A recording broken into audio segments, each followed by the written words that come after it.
Hey guys, it's game time with your host, PJ.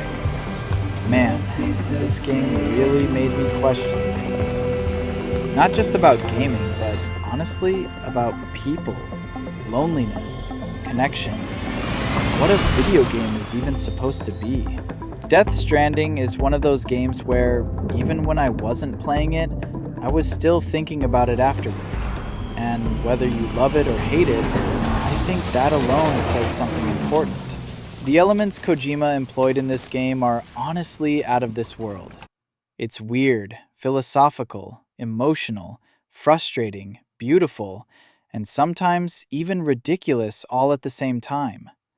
But somehow, against all odds, it comes together into something that feels completely unique. So let's dive into it. First off, visually, this game is absolutely stunning. The world feels empty, but intentionally empty. That's an important distinction. Most open-world games are constantly throwing icons and distractions at you every 5 seconds, but Death Stranding embraces silence and isolation. You're walking through massive rocky landscapes, rainy mountains, abandoned ruins, rivers, snowstorms, and giant open valleys, and somehow Kojima turns all of that emptiness into atmosphere. The terrain itself becomes part of the gameplay. Every hill, every slippery slope, every river crossing actually matters. You're not just sprinting mindlessly through environments like in most games, you're studying the land.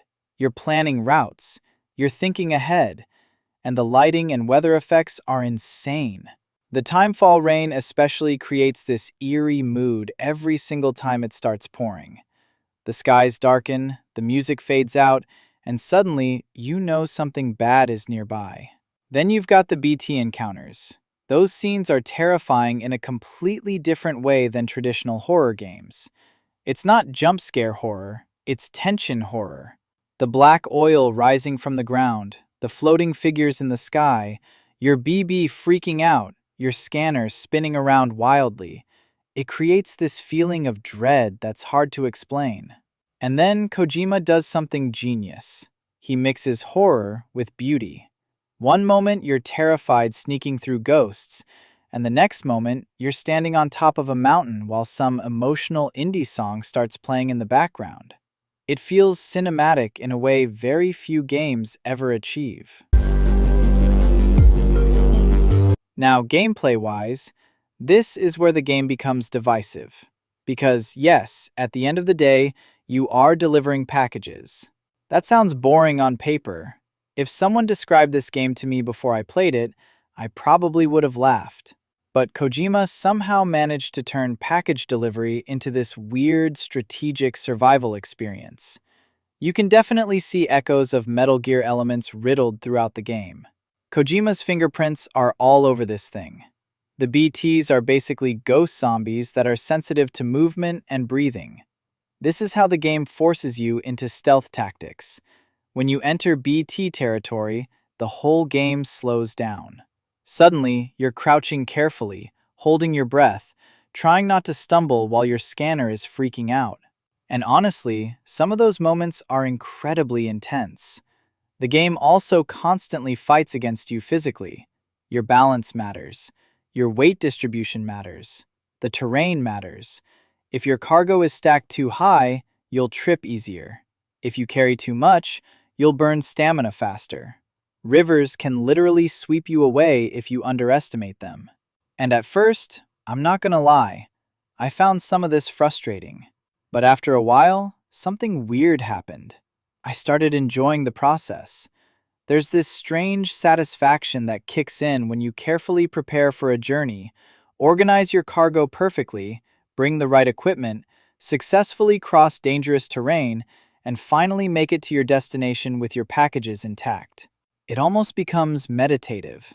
And then there's the BB, one of the strangest elements within the game. Connecting yourself to the fetus brings you to the edge of existence, allowing you to cross over into ghost territory and become aware of BT presence.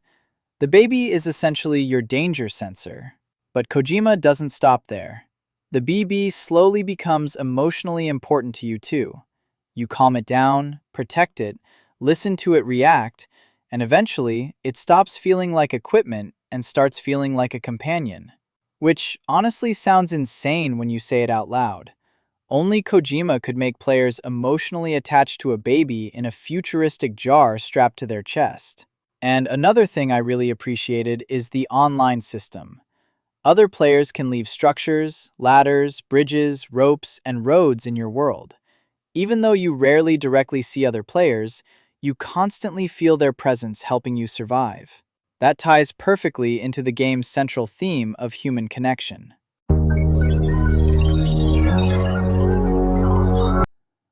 I gotta say, the menu layouts in this game are incredibly complex. For something as simple as courier missions, there's an unbelievable amount of depth communicated through the interface. Every single portion of the menu has all these different variables connected to your performance and package delivery.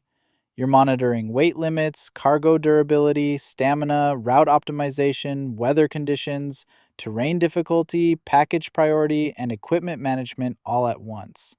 At first, it honestly feels overwhelming. There are menus on top of menus, information everywhere, tiny symbols, statistics constantly updating. It almost feels like Kojima wanted to simulate the stress of actual logistics management. But once you start understanding it, the systems become surprisingly addictive. There's also navigating the map and organizing your trips in order of importance, efficiency, and proximity. You're constantly planning ahead, trying to maximize deliveries while minimizing danger. And again, this is where Kojima's brain really shines. I'm still beside myself that he chose something so mundane as package delivery to build an entire AAA game around. But somehow he made it compelling. Even the way packages are physically allocated and organized on your body matters. Cargo stacks on your back, hangs from your suit, attaches to your arms and legs, and changes your balance dynamically. When I was playing Resident Evil before this, I enjoyed inventory organization there too. But this takes it to another level entirely. It felt cumbersome at first, but eventually I started liking it. There's something satisfying about optimizing your loadout and becoming more efficient over time. You genuinely feel yourself mastering the systems. Now, the story. The story is magnificent. This is honestly the strongest part of the game for me. It goes into completely uncharted territory. It's sci fi horror, post apocalyptic drama, supernatural mystery, emotional character study, and philosophical commentary all blended together. And somehow it works. The world building is incredible. Humanity has been fractured and isolated after this supernatural extinction event called the Death Stranding. The living world and the dead world are overlapping. Invisible entities roam the earth. Rain accelerates time itself. Babies can detect ghosts. People are terrified of physical contact. It's bizarre. But Kojima fully commits to the insanity, and that commitment is what makes the world believable. The game constantly explores themes of isolation and reconnection. Everyone is disconnected emotionally and physically, and your job is literally to reconnect the country piece by piece. And honestly, the timing of this game feels even crazier now after real world events where people experienced isolation and disconnection on a massive scale. The performances are excellent too. Norman Reedus does a great job as Sam because he feels emotionally exhausted in a believable way. Mads Mikkelsen absolutely steals scenes whenever he appears. Lea Seydoux, Troy Baker, Guillermo del Toro's character, everybody contributes something memorable. And the cutscenes are pure Kojima. Sometimes brilliant, sometimes self-indulgent, sometimes confusing, sometimes ridiculously overdramatic, but never boring. That's the key thing. Even when I didn't fully understand what was happening, I was still fascinated by it. The soundtrack also deserves major praise. The music placement throughout the game is phenomenal. Those quiet moments where a song suddenly starts playing while you're crossing a huge landscape are some of the most emotionally powerful moments I've experienced in gaming. It creates this feeling of loneliness mixed with hope that perfectly captures the spirit of the game. Conclusion: how it lands. Overall, I can absolutely see the genius Kojima wanted to create with this game. Death Stranding is not for everyone. Let's just get that out of the way immediately. Some players are going to bounce right off of it because, yes, structurally, it is still a sequence of glorified fetch quests. But I think reducing it to just a delivery game misses the point entirely. The journey itself is the experience. The struggle, the preparation, the atmosphere, the loneliness, the connection to other players, the weirdness, the story, the symbolism, all of that combines into something that honestly feels unlike any other game I've played. Kojima took a massive creative risk here.